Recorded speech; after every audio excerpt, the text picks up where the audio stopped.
Welcome to the Chain Breakers podcast, episode number 2. We're making some headway now. Today I'm meeting with Angie Lauer. She is, we titled this podcast From Broke to Brokerage Leader, both of which are true. I think there was a time in her life where she could say she felt broke. I can tell you right now she's leading our brokerage. She's killing it. She runs a lot of the things that we do, and so she is currently leading. So it's really awesome to sit down with somebody. This podcast is really meant to be a positive. It can sound kind of negative because it's like last week I talked about some pretty ugly things in my past, and I'll probably dig deeper than you're maybe comfortable even sharing. But the key is each of us in our life have these life fork in the road moments where we have to decide to either step up or step out. And we all know people who've stepped out, and we all know people who turn to things like drugs and alcohol. We all know people who allow life to really just get the better of them. What I want to highlight on this podcast is people who dealt with real stuff, like had some real life issues they had to deal with, but then turn them into great progress. I don't know anyone who's become great without some sort of adversity that's caused them to do it. So, Ange, welcome. Thank you. So talk a little bit, and I know a lot about you, but I purposely, as we prep for this today, didn't want to ask a lot of questions. So you grew up in California. Mm-hmm. Tell me your upbringing, your parents. I met your parents. They're awesome people. What did your parents do for a living, like siblings? So I'm the youngest of 6. My parents are both, my mom is from England, from Liverpool. My dad's from Puerto Rico. I say that they're foreigners, but my dad's not really a foreigner.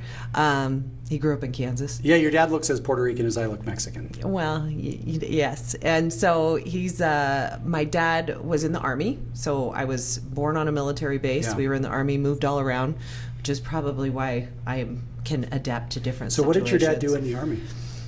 He was Major Dad. He was Major Gonzalez. That was my dad's. I can't tell you exactly what he did. He was a lot of people's bosses. That's all cool. I can really remember. Sweet. I remember him wearing fatigues. And my mom was lead accountant in a hospital. Okay. So money growing up was it tight? Your parents probably worked. It's hard because as you dig in, you're like, I don't want to bag on my parents.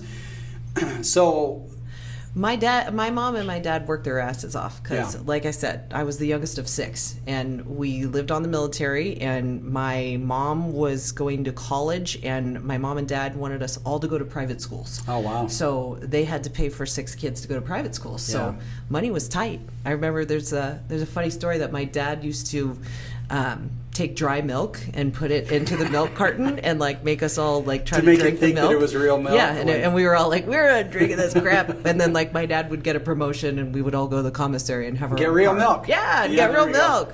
That's awesome. I ate a lot of Top Ramen. Yeah. But no, I didn't ever feel like we didn't have a lot of money. But but money, there was a lot of us. Yeah. And there was a lot of schools to pay for. Yeah. That makes sense. All right, so graduated high school, went to college? Went to college for 13 years, Joe. Couldn't figure out I didn't know what I was good at. So it took me 13 years to get my degree. You're a senior, or you got it? I finally got it. Okay. I got it just as I met my husband. I graduated from college. Okay. Yep. Working all through that, and what was your? Because you had a major life change. It seems like 5 years ago or something. Because you were bussing tables, cart girl at the golf course. I never bussed tables. I worked as a server for 20 years. I worked hard, fine dining. I would work. I never had any holiday off. Yeah. I worked every single holiday. I probably worked 6 days a week, and terrible with money because I've always liked to spend money. So, but don't you think that's common for people? Like, I've had to learn fiscal responsibility, which, depending on who you ask, I'm probably still not the most fiscally responsible person in the world. I've always just tried to earn my spending, which Robert Kiyosaki would go nuts about. I think the more money I make, the cheaper I am, I think, or the more spendthrift I am. So there's something about coming from a position of going I couldn't get the things I wanted, My parents always provided my needs, but never my wants. And so then we get some money and we just provide all of our wants for ourselves. Yeah, I didn't have a car until I was 18. My parents wanted me to learn responsibility. Yeah. I'd taken their cars a couple times. I'm sorry. I'm sorry about that, Mom and Dad. So I bought my first car. It was a Honda for $800 when I was 18, and had a couple Hondas in between. Yeah. And just the money that I wasn't ever making enough to be completely comfortable where I didn't have to worry about things. There was always a little game that my friends and I played. I hope my husband isn't listening to this, where we would, in college, we would all say, like, who's getting the sandwiches today? And it's like, oh, I just bounced a check over there. So we used to call it the check cashing game. Yeah. So, and then you get into this system. This is like a federal crime she's talking about, there's a system that's called check systems. And if you were already in that, then you couldn't continue to get a sandwich. But like, we had to eat. I mean, it was like top ramens and deli sandwiches. So we did used to play the check cashing game, like, because your paycheck wouldn't come in, but you could write the check and you would hope that it would get there in time, that kind of thing. So I used to do a lot of that because, I made tips, but I lived in a 1-bedroom apartment in Encino, and Encino is not cheap. Yeah. And I lived the life. I worked in fine dining, so I thought I should also be eating that way. Yeah. So I would have like $40 meat dinners when really I should have been having like a rotisserie chicken for 3 days. Huh. So you're doing this. You end up meeting your husband you meet his parents at a restaurant. I met his dad at a restaurant, and then I met him at the same restaurant. Yeah. You guys go out. Love at first sight. Love at first sight. Seriously, love on first date. Yeah. He's in the Navy at the time. Mm-hmm. How long did you guys court before you got married? 3 years. Okay. 3 years. Was he out of the Navy by the time you guys ended up getting married? Yes, he was out of the Navy, and then one of the great things about the military is you can get a great job coming right out of the military. So he's the one that always had the career, and I never had a career because I didn't know. I had a degree, but I didn't know what to do. So we spent all of his money up then. Yeah. Let's spend all this up. And then we moved out to Reno just before we moved out here. And that was really tough because we had a couple kids and I wanted to go back to work. And having to go back to work and pay for childcare, my work was only paying for childcare. Yeah. So what were you doing at the time? Back in the restaurant industry? Yes, and in the restaurant industry, and I couldn't in LA. When you move to Reno and you have all this experience in LA, they don't care in Reno. Yeah. They're like, we have no idea who you are. You will work. Steak and French fries. I worked at BJ's. It was one of the lower points in my life. I was like, I can't believe I work at BJ's. No offense to BJ's. No offense. I love BJ's, but I was used to working in with celebrities and stuff in LA, so it was different. And that was rough because tips are not as great in BJ's. Sure. Yeah. So, but I wanted to work. I was half stay-at-home mom, and we paid the nanny everything that I made. Oh, wow. So we were just making enough to... And did it ever calculate in your mind, like, maybe I'll just stay home and not work and then not have to pay anybody? Or did you just want to get out? I wanted to get out, and I wanted to be me because I was home for 2 years, and I love being home with my kids, but I wasn't wearing any makeup. I wore flip-flops every day. Yeah. It was kind of like, I didn't know, I was like, that's it?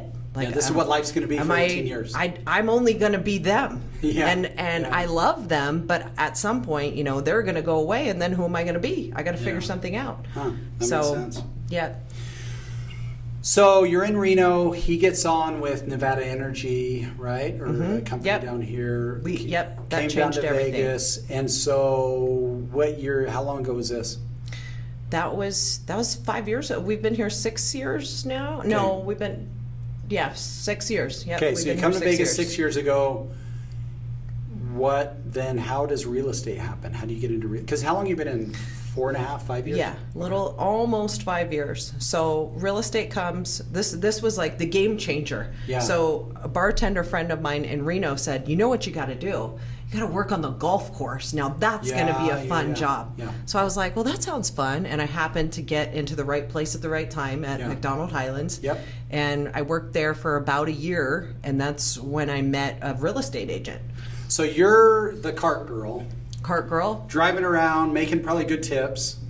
Making good tips, yep. You meet a guy on the golf course that's a realtor. Is he a member there? He was a member there. Okay. A lot of realtors like to be members at golf courses. I wonder why. Yeah, so they can meet clients out there. Yeah. And so he was like, you're pretty good at your job. Like, you ever thought about real estate? And I was like, no. I had never thought about real estate. Oh, wow. I was like, can you make money doing that? I remember asking him that. And he's like, well, how much money do you make now? And I lied. And I said, like, a pretty big number. Should I say the number? Yeah. So I think I said 60,000. Can I make more than 60,000? Yeah, which was a lie. He probably called BS on that in his own mind. Well, I mean, cart girls can make a lot of money, believe it or not. Yeah. I probably was making about 45, and as one of my restaurant bosses would say, he's like, I remember when I went to an office job in between the restaurant, I was like, I'm going to make $40,000, and he was like, that's just above the poverty line. And I was like, what? I thought it was like amazing to make $40,000. That was in my mid-20s. So when I said 60, I was like, he'll never be able to beat that. Yeah.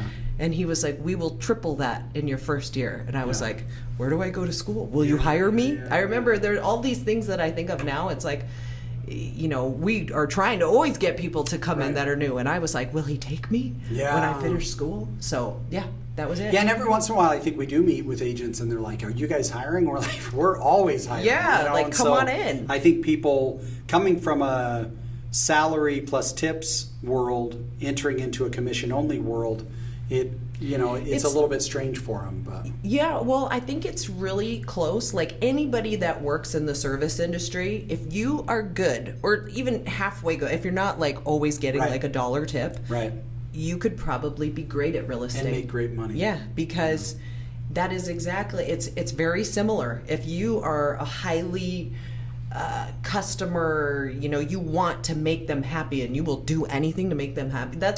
It was like, wow, why didn't I think of this before?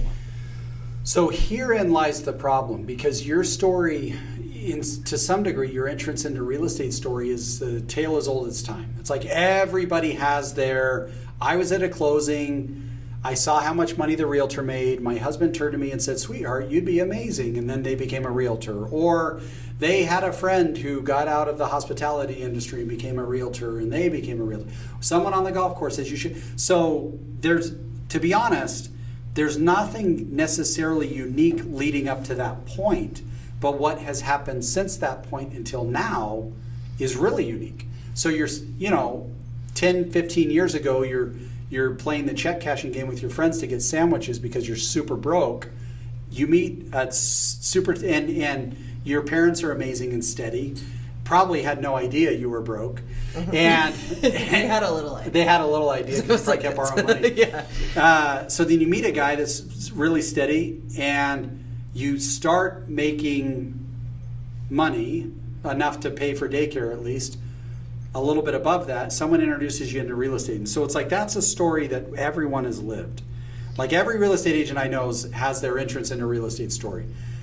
The unique thing about you is what has happened from that time. Like, when I tell my story, it's unique because I think it's unique because it's me, but people have lived with weird stuff. Like, my family history is weird, and your family history may have some weirdness, and everybody's family history has some weirdness.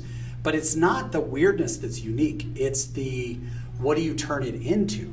Because I promise you, if you go to every homeless person down on the strip, if you go to every golf cart, 50-year-old golf cart lady that makes enough money to live, she's got a story. And it's like, what's your story? Oh, well, I used to do this. The number, to be honest, I've talked to ladies or people running the golf cart, selling Diet Cokes, and they're like, what do you do, Mr. Herrera? And I'm like, oh, I'm a real estate agent. Oh, I had my real estate license 10 years ago. I used to do 30 homes a year. And I'm like, what happened to you? Mm-hmm. There's a story there. Yeah. So what I'm really interested in, specifically as it relates to this podcast, is you got your license, were attracted to the thought of making $180,000 a year, were curious if they would even hire you, but then now you're so far beyond that. And it's not just a matter of every hospitality industry individual that enjoys selling Diet Coke can also, kill it financially. So what happened to go from 45 a year as a hospitality industry individual to to where you are now in just 5 years, when the previous 20 years, however old you are, the previous 20 years hadn't. It's 10 years. You hadn't made that kind of progress. Right. So something has happened beyond just meeting somebody, which had you never met him, nothing would have happened. Right. But after you met him, something happened in you that you're now outpacing anyone in your family as far as income is concerned. Like, you're creating what it means to be in your family. Your kids are going to go, my mom was a monster. Like, as far as income, like, she killed it. What happened? My son told somebody I was famous at the Hella Bank. Oh, really? He was like, Mom, you're famous. You're on YouTube. And I was like, Mom, shush. Don't do that. Well, here's what I think happened, Joe. I think, when my husband and I were first married and I was staying at home, I'd want to get the kids things and I want to get things for the house. Yeah. And I'd call Tim or I'd text Tim. I should have kept the name protecting you, honey. Timmy, I think I've said Tim a few times. Yeah. So I would always say to him, like, I want to get this. Are you good with this?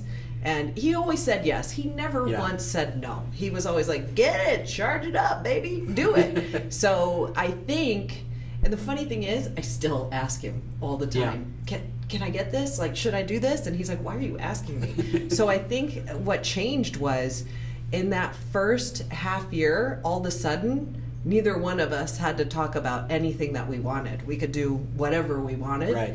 And that felt so good. And the amount of work, for me, what I do every day, I love coming in and doing it. It doesn't bother me.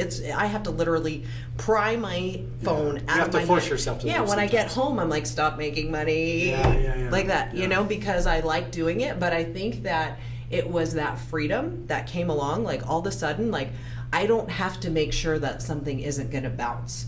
And just because we paid rent, which we still call our mortgage rent, because we paid rent for so long, like, Tim will say, like, I got to pay the rent. And we laugh because that used to be us. And we used to have to make sure, like, we just paid this credit card. Now we don't have enough for rent. Like, we never have to check that. Right. And I think the first few times that started happening, something clicked, and I said, I'm never going to have to check that again. Yeah. I will never have to check that again, because that feels great. Well, but good enough? No, I think it's great enough. The challenge is, for some people, that moment becomes a relaxation point. Like, for some people, when needs no longer are a source of insecurity, security sets in, and then they just sit back and coast. But you are incredibly motivated, probably one of the most motivated individuals I've ever worked with. But every year you're succeeding more and more. And so you may not even be able to self-diagnose this. I'm sure even doctors have to go to other doctors.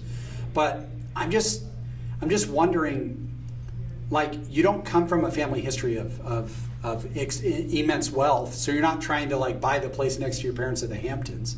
Not that your parents aren't, secure, but it's not like how am I going to afford a G5? And so you could sit back and make $120,000 a year, $180,000 like the guy told you, and just be happy and work half as much. So what drives you today to continue? Because your house payments, your rent is made for a long time. Mm-hmm. So why do you still work so hard? I think that ever since I've come here, we do better and better every year. And I have to say, you and Taylor are amazing motivators because you say things like you just said. So for me to come in every day, I have to, I don't want this to sound bad, but with the more people that come in, I want to be able to be somebody that motivates them to do better. So I always have to do better. I can't coast because then I'm no longer the motivation. Oh, that makes sense. You're driven by the desire to model the behavior you want to see in others. Yeah. I don't want to tell anybody, here's what you have to do, and not do the same thing. Sure. I always want to be modeling the behavior that I want them to do. And your mom is one of the most faithful, amazing people I've met. And I think that's that your mom, the voice of your mom behind you saying, like, Angie, you can't Yeah. You can't teach something you're not willing to do yourself. Well, and you know, there's a lot of things that my mom taught me. My mom is, you know, old school. And if I would say, I don't want to go to work, I'm not filling up to it, you will not let them down. And so if I feel like I'm not going to come in here, I'm like, I can't let Joe and Taylor down. That is something that will never go away, that was taught to me. So I kind of feel like with all the people that we work with and what I expect a lot, and they all know I expect a lot, because I'm not going to expect anything from them that I wouldn't do myself. I would do it with them. So I have to keep that up there, because that's what I preach. So one of my favorite motivational people is a guy named Jeffrey Holland. And he gave a talk one time about, he was driving his family from like southern Utah to northern Utah, or actually I think back east. And his car got like 15 miles out of southern Utah and it broke down. And he got a ride back to town, and I think he got back in his car and it broke down again or something along those lines. So, but the moment for him was he was driving past the same spot of ground on the freeway or highway like 50 years later. And he was saying he could almost see himself walking down that road with a frustrated look on his face, sweaty, and carrying a jug of water to put in his radiator or whatever it is, and saying to that young man on the side of the road, like, you're going to make it. Everything's going to be okay, you know, because he got to Harvard, he did his thing.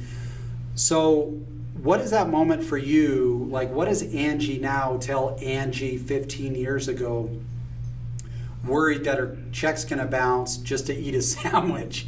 Like, what would you tell yourself from 15 years ago to say, like, you're going to break this chain, like this is going to happen? I think it's the same thing that most people need to, if I could say to 20-year-old Angie, like, you are awesome, you need to believe more in yourself. Yeah. Because you're going to do so many. It's exactly, Mom. My mom said, you don't know how great you are. Yeah. And my mom always told me, she did used to say, you are destined to be a rich bee. Oh, and I was like, no, I'm terrible with money. No, you will. You are going to. You have to, the way that you are. And so it's funny now, because I like to be able to treat her to anything that she wants, and she can't believe it, you know. And my mom could buy all these things herself, but she just doesn't do that. Yeah. So it's nice to be able to say, Mom, you told me one day I would be able to do this, and I didn't believe her. Yeah. I was like, no, I don't know, maybe I'll marry somebody rich, maybe, like, if they'll have me. And now I don't feel, it's completely different how I used to feel back then. So I would give her a hug.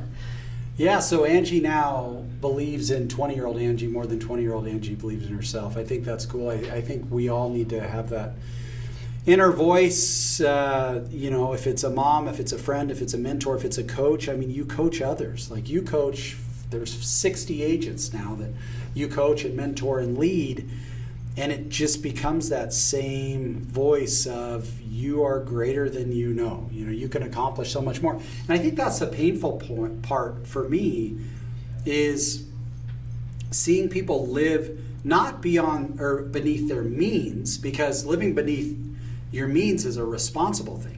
Living beneath your potential is the scary part. It's like, you don't realize how awesome you are. Like, you could be so amazing. And if you could see the you that I see. I told Jenny last night, Philip, my 9-year-old, was at football practice, and he said, Dad, he put me on defense and he told me to go get the other kid's flag, and I got his flag. And I said, so do you think you're going to make it? Oh yeah, I'm going to be on defense for sure, Dad. And somebody laughed and said something about Philip's cockiness.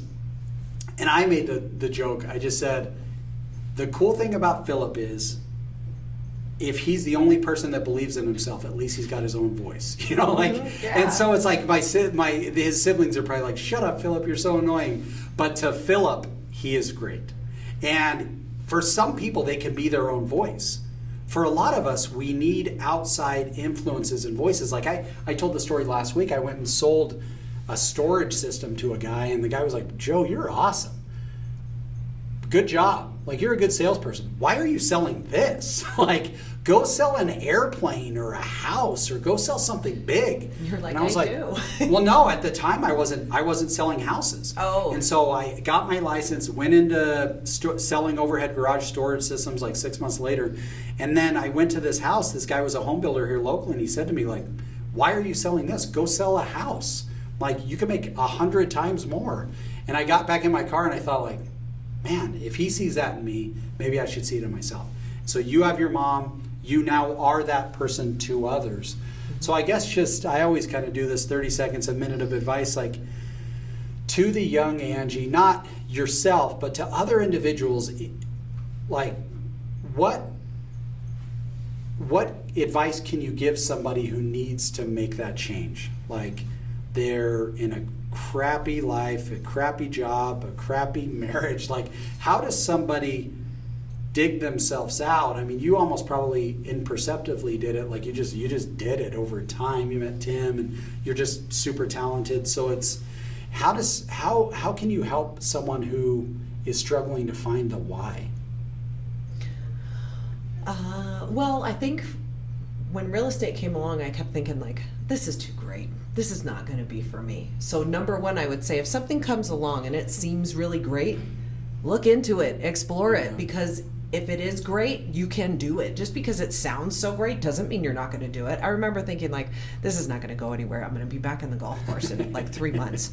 And then all of a sudden it was like, oh, this is great. So if something, don't turn away opportunity. I think a lot of people do that because they're like, that's too big.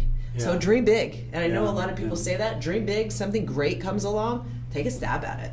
Well, it seems like the people who are the experts, the people who excel, the people that exceed their goals are the ones who say they're going to. Like, there's just no secret to it. It's literally like, if you want to accomplish something great, say you're going to do it, set your mind to it, and then go do it. And it's kind of scary how it's not much more complicated than that. It's set your mind to something. I think we talk about the why a lot. So in a few minutes, tell us, like, what's your why today?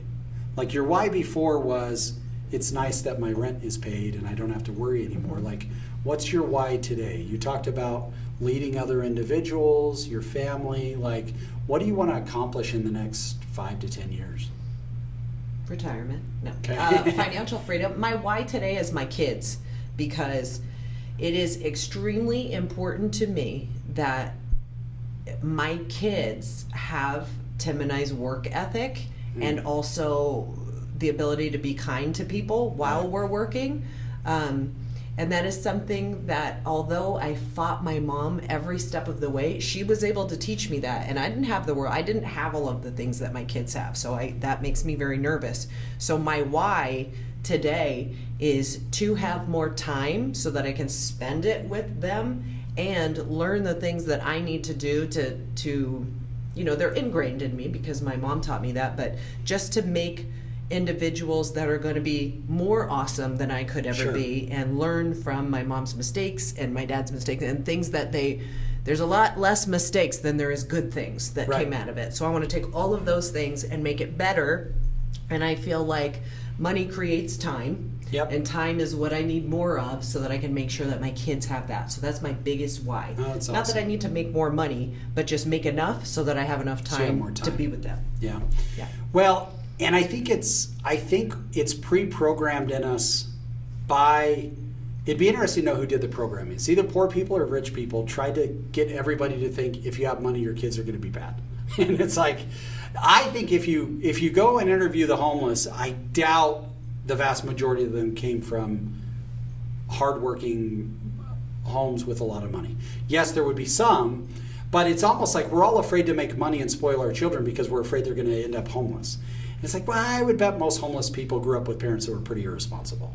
And so, like, I've seen that in my own kids. I was always worried because, I've always been the kind that when we go on vacation or, if my kids need something, we go on lots of trips and stuff, and I'm always like, man, are my kids going to be spoiled? And they're going to be little spoiled brats.